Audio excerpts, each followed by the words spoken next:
एक दिन नारद सत्यलोक पुगी गया, लोकको गरौँ हित भनी ब्रह्मा ताही थिया पर्या चरणमा खुसी गराया पनि।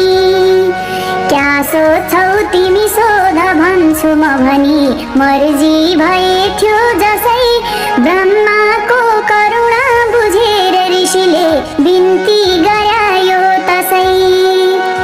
हे ब्रह्मा जति हुन् शुभाशुभ सबै सुनिरया छु कछु, बाँकी छैन तथापि सुन्न अहिले इच्छा म यो गर्दछु।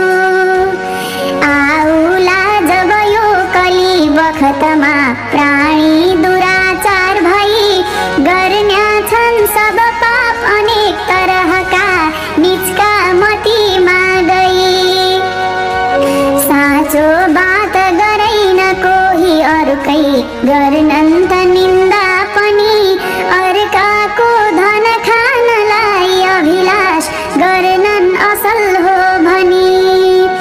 कोही जन्त पर स्त्रीमा रत हुनन्, कोही त हिंसा महा देहैलाई त आत्म जानिरहनन्, नास्तिक पशु झैं तहाँ।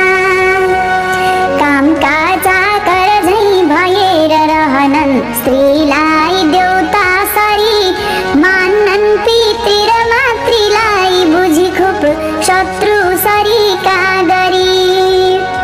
ब्राह्मण भइकन वेद बेचिरहनन्, कोही पढुन् तापनि धन ठुलो छ पनि भन्या सहज धन आर्जन गरौँला भनी।